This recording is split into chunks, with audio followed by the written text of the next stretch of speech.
Hey everyone, welcome. I'm your host, Rae Irelan, and you are listening to the Soul Aligned podcast, where we help high achieving leaders and driven visionaries do what you love and live your purpose right now. So, welcome to this episode where we're going to be talking about fulfilling work and achieving your dream career, and what are some action steps that you can do to step into that. So I'm really excited to bring this guest on. We have Emily Utter here, and she is a business coach for adventurous coaches, healers, and service-based entrepreneurs that are wanting to scale their location-independent business and also work from anywhere in the world.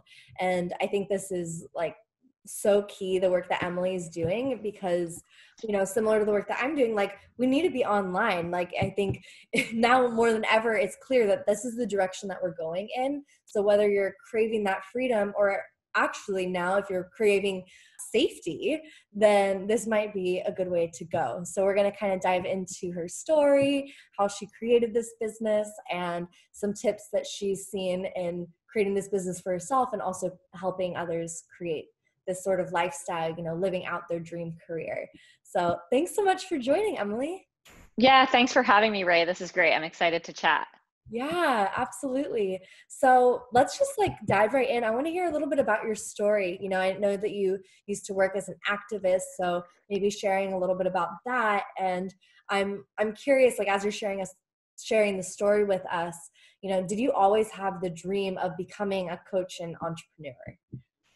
Oh, such a good question. And no, I didn't even know that this industry existed. So you're absolutely right. I started out as an activist, and really I became an activist as a child. I didn't know that that's what you would call it, but I grew up in Vermont, such an amazing hippie place, great environmental laws, liberal, really cool politics. And when I was a kid, when I was 12, I moved to New Hampshire, and I was shocked to find out that there was no recycling. So that really became my first entree into activism. I started my school's recycling program and went on to do a lot of cool environmental projects. Ended up going to school to study environmental studies and public policy and sociology. So I learned a lot about behavior change, policy, education, and just so many different pieces of what it takes to shift behavior change in order to support the environment. So my claim to fame is that I helped the city of San Francisco ban plastic bags, and then eventually other cities and the state of California. And I've actually helped cities all over the world ban plastic bags and styrofoam. And so I did that for about 10 years as a government employee, as a nonprofit employee, as a consultant. That's when I started my first business, was actually environmental consulting. And so that was my thing. But I, over time, got really tired of it, because ultimately my job became fighting the petroleum industry. And I was just tired of it. I was ready to pass the baton on, and I really didn't know what was next. But what I did know was that I no longer wanted a job. I didn't want a 9-to-5. Long story short, I actually got fired from a job I had at a nonprofit in California, in Oakland, actually. And it was the best thing that ever happened. I think that happens sometimes where we're manifesting and we're thinking about it, but we're not ready to. And then all of a sudden the world's like, nope, you're ready. We're going to make sure you know it. Yeah, exactly. So from there, I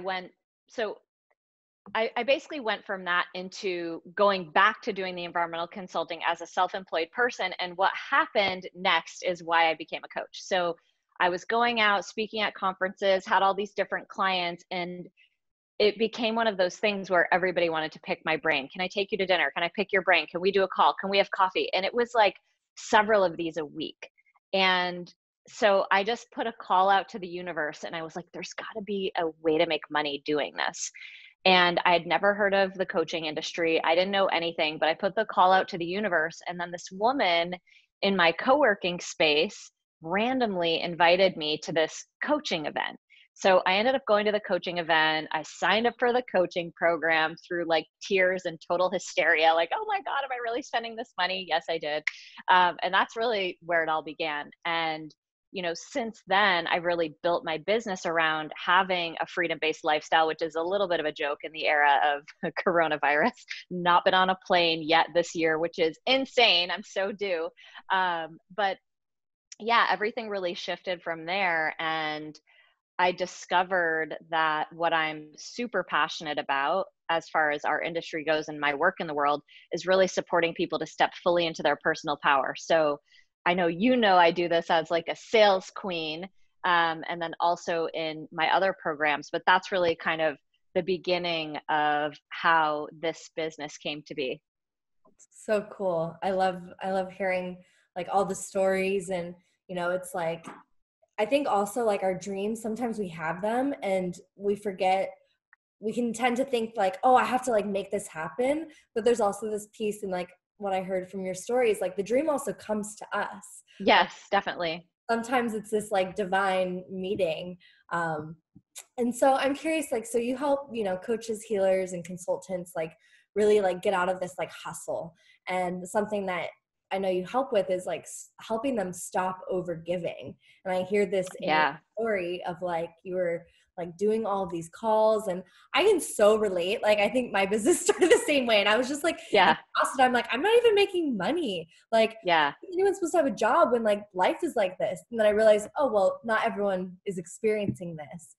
So can you like share some steps that would help maybe the viewers if they feel like they're, over giving in parts of their life, like how to stop doing that? Like that's a huge one.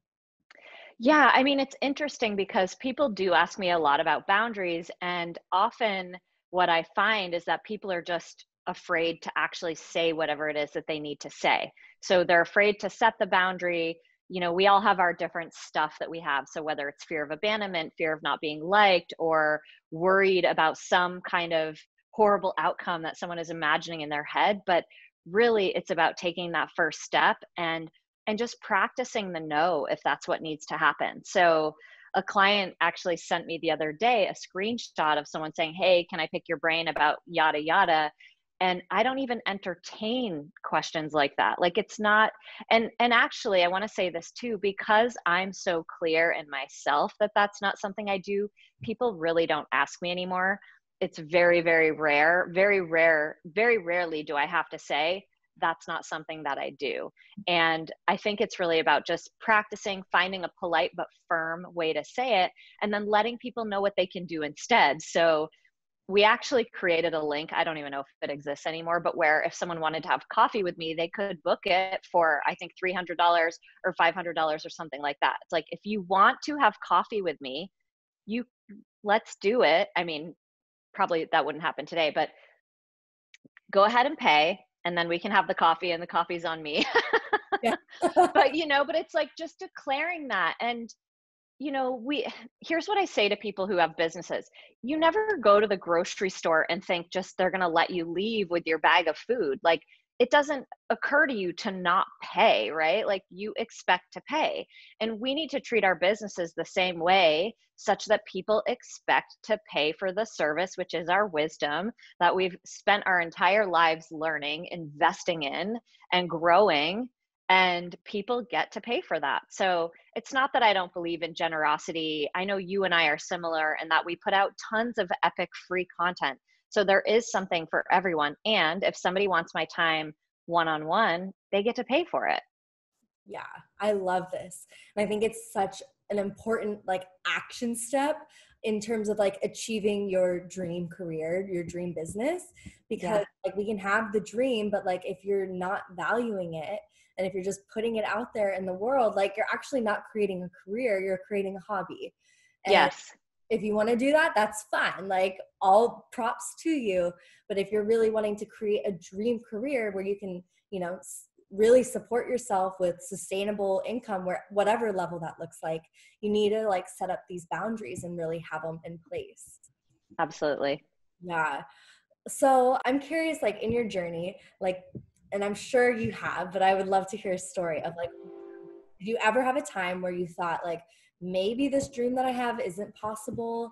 Like, what was that like, and what helped you get out of that? Yeah. Well, I have to say that I definitely had some experiences the first couple of years starting this business that felt so hard and so many challenges. And those really taught me that I am capable of anything. And, I think all entrepreneurs have dark moments. I think anyone who says that they don't have dark moments is not being completely honest. So, of course, I have dark moments in my business. Of course, I have problems that feel difficult to solve, or team challenges or stuff like that. But what I have really learned is that muscle of resilience that taught me that I can figure it out. So, I always laugh. Like, I get nervous, and Burning Man's not happening this year, but Burning Man is the only time throughout the year that I'm like completely 100% off grid. And every time I go, there's like that little thought of, well, my business could completely fall apart when I'm gone, but I'm going to be okay. And obviously it never has. And I don't think it would, but it's like, I just know, because I built that belief that I can get through it. Not that I enjoy the hard times. I definitely don't. I would love if they never showed up again, but just building that belief in myself, because I've gone through so much already, that it's like, all right, here's another thing. Here we go. Let's do this. Let's get through it. Let's come out the other side. Yeah, totally. So I'm curious, do you think like you need to go through the challenges to build up that belief, or can you have that belief without going through the challenges? I do think it's something you have to experience. I think it's the sort of thing where, even if you had a sports related goal or a physical goal and you've never run a mile less than 7 minutes, you're not going to know what it's like to run a mile under 7 minutes or 6 minutes until you do it. So you can have the belief that it's possible, and then you get to have that lived experience of what it feels like. So, if you talk to anyone who's built a successful business, they're going to have so many stories to tell you of things that didn't work, so many failures, falling on your face. And I feel like that's what really builds our strength, because part of being a great entrepreneur is building up the mindset, is building up the problem solving abilities. So even though they're not my favorite, I know that those are the things that have allowed me to become strong and capable when the shit does inevitably hit the fan, which it will. Yeah. And I think that's like it's such a thing. If we're like, our dream career, like it's going to be so dreamy and amazing. And yet like, okay, if that was easy to do, then why wouldn't everyone just do it? Like, I think there is a process Yes. weeding out of like, okay, like how dedicated are you to this dream? Like, is it really actually important to you that like you're willing to like have your face like slammed in the concrete like Yeah. 3 times, and then like after experiencing that over and over again, like do you feel like there's ever a point where you're like, okay, like I love these challenges, like boom, I'm gonna like let my face get slammed because I know that I'm gonna grow through it? Like, is that Can't say I've reached that point yet. I just I'm curious? definitely all about welcoming in ease. I don't think it has to be hard all the time. It doesn't need to be hard all the time. I think, that said, though, a lot of people really aren't cut out for entrepreneurship. And unfortunately, I feel like most influencers, coaches, healers online are not completely honest about the journey, because it typically isn't a very strong selling point, right? So I think it does paint a false view of what this life really is. And I think because of that, a lot of people try to come into entrepreneurship who really don't have it in them and who would actually be much happier doing something else. So it's definitely not for everyone. And there's so many ways to express our gifts and passions. It does not have to be through entrepreneurship. So yeah, Mhm. my thoughts on that. Yeah, I love this. And I think it's just so important to like give everyone that ability to choose and be like, okay, look, like Yeah. if you want to be an entrepreneur, here's the journey. Like this is what the steps look like if that's what your dream career is.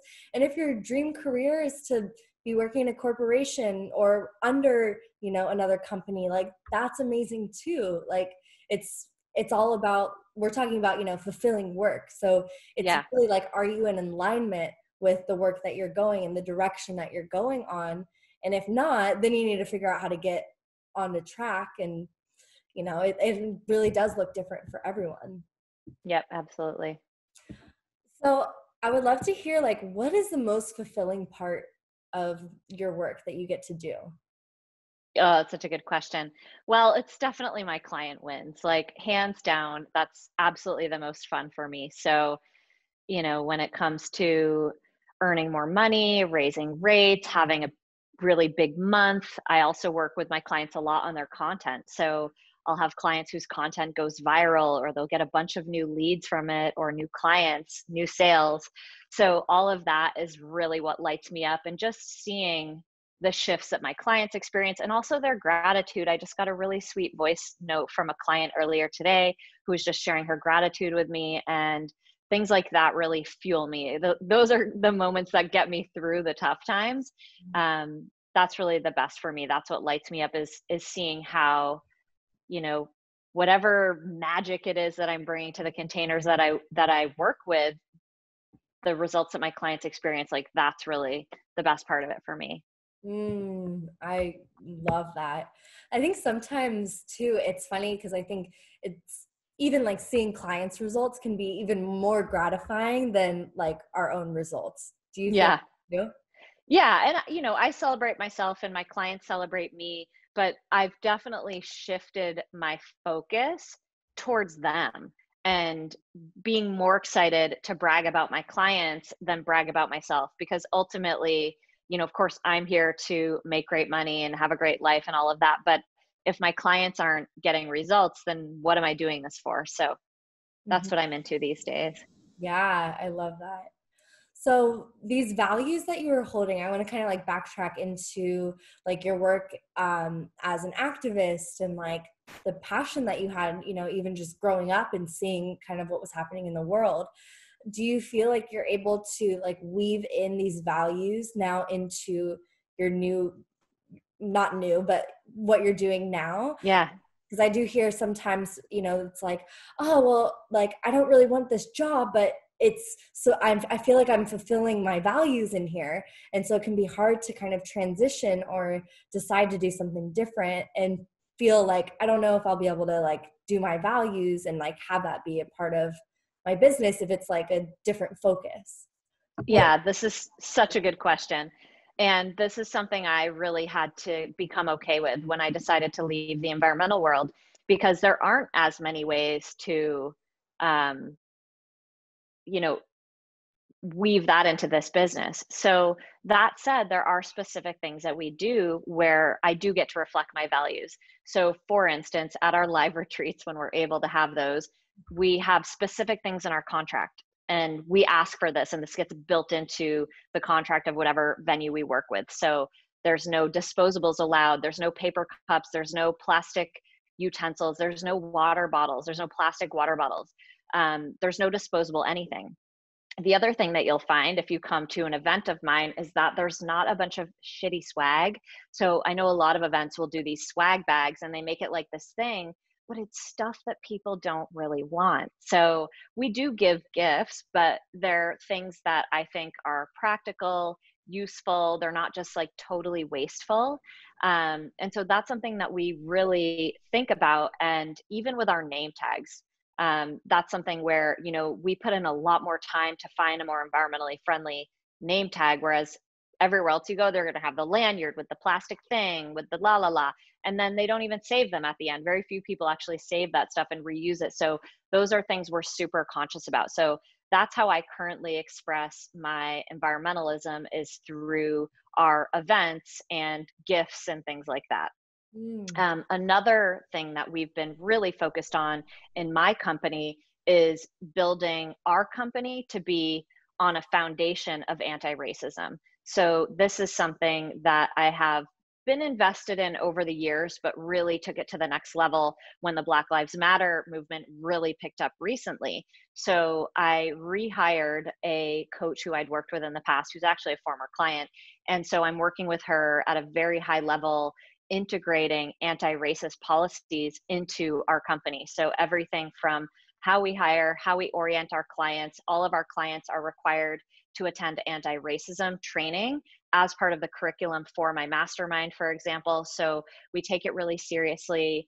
Um, you know, that's something where I feel like I am able to make a bigger difference as far as my activism goes, and really letting my business be a model for what's possible in our industry, because it's still a very white industry. My clients are vast majority white, but it's changing. We're making some important shifts in our company, but that's really been a big thing for me this year, where I have been able to reignite my own activism in a bigger way, and that's felt really good. And I really like being able to do this because it's also a model for all of my own clients. They all have businesses, they all have clients, they all have a team.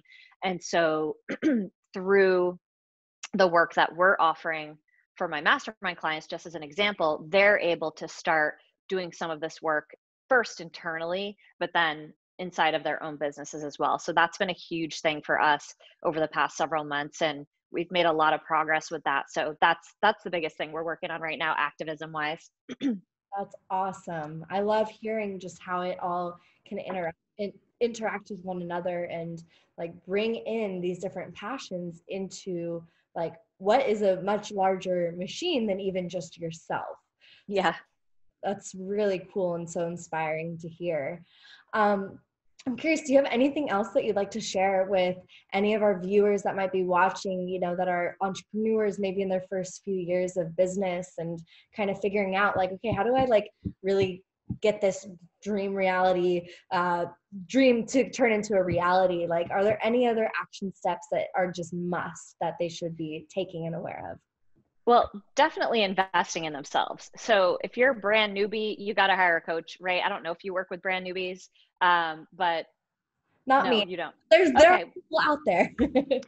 Yeah, I don't either. So, but there's tons of amazing coaches that work with brand newbies. So if you have not hired a coach yet and you want to have a business, hire a damn coach. That is step one. Don't wait till you have the money. Don't wait till the perfect this or that. Like just hire the freaking coach now.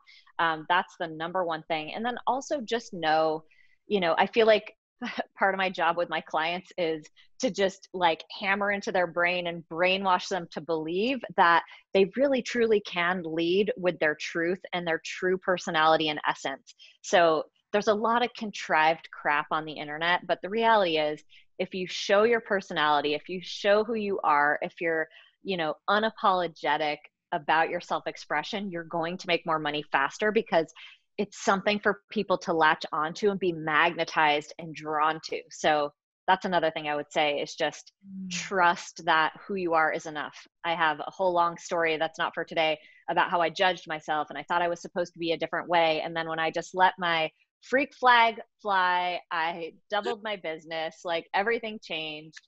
So many good things happened. So your personality is perfect. Let people see it. Yes, yes, yes. Double in that. Oh my gosh, I definitely can relate. And it is so amazing. Like I hear that time after time, like there's so many guests that have been on here and everyone almost says like, okay, as soon as I was just tried to let go of like all these things that I was trying to do and who I was being and just was myself, it's like skyrockets. So Yeah. that's a huge one. Awesome. Well, thank you so much for being with us, Emily. And thank you to everyone that is checking out this video. Subscribe and ring the bell if you haven't. And we'll see you on the next episode. Bye, guys. Thanks again, Rae.